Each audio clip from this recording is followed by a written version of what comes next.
En fait, nous étions désemparés face au diagnostic. Nous savions qu'il existait ce que l'on appelle la dialyse, mais nous n'avions aucune idée de ce que c'était.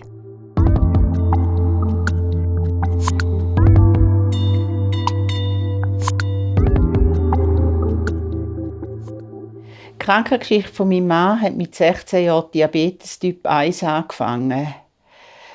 Nach 16 Jahren sind dann die Sportschäden gekommen, das heisst, Mon mari souffrait de diabète de type 1. Au bout de 16 ans, des problèmes rénaux sont apparus en tant que complication du diabète. Une fois le diagnostic posé, il a dû être dialysé. L'hémodialyse a duré 3 ans, puis, heureusement, il a pu bénéficier d'une transplantation. Le rein transplanté a très bien fonctionné pendant 8 ans. En 2013, il a eu une grave maladie pulmonaire. Suite à la prise de nombreux antibiotiques, ses valeurs rénales se sont à nouveau dégradées. En 2014, il a de nouveau été dialysé, mais les problèmes se sont multipliés. Il est décédé en mars 2021.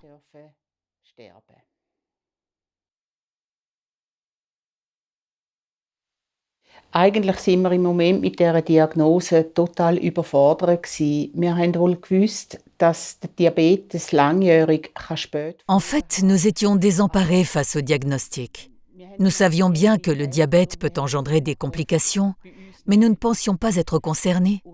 On se dit toujours que ça n'arrive qu'aux autres.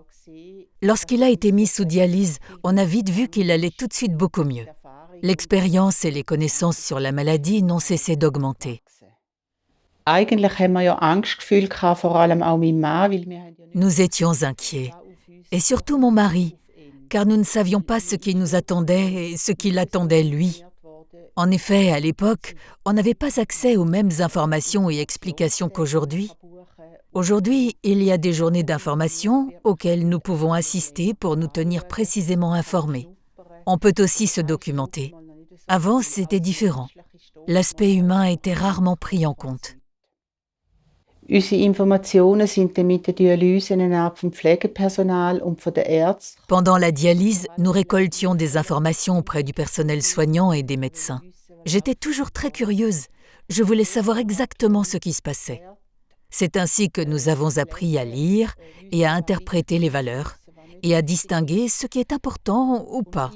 J'ai toujours été du genre optimiste, à l'inverse de mon mari. Par la suite, à la maison, nous avons fait davantage attention à son alimentation. On a simplement privilégié ce qui était bon pour lui.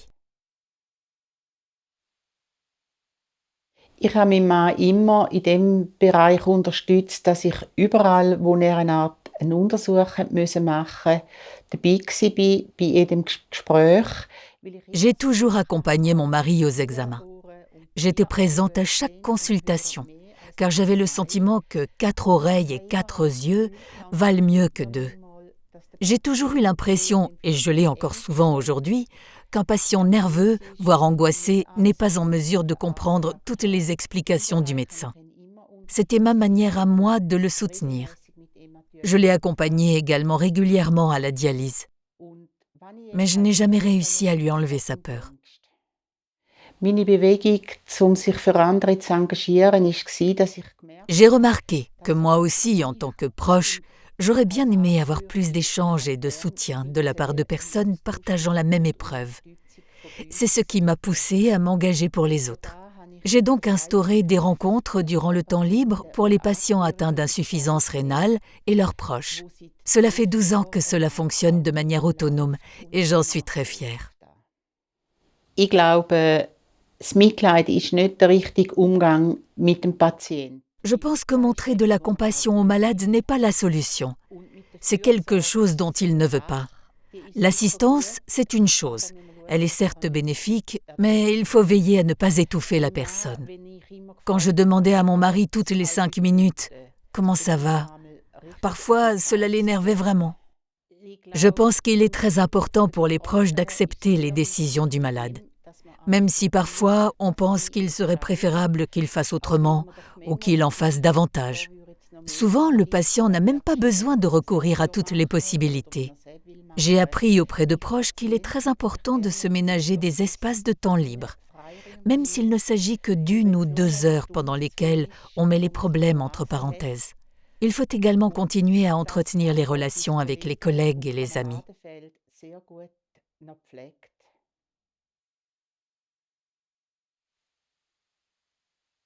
Ich glaube, die Unterstützung muss man immer mehr fördern in Öffentlichkeitsarbeit, mit Kontakt aufbauen, mit auf den Patienten. L'aide aux personnes concernées et aux proches devrait être encouragée par un travail de sensibilisation du public.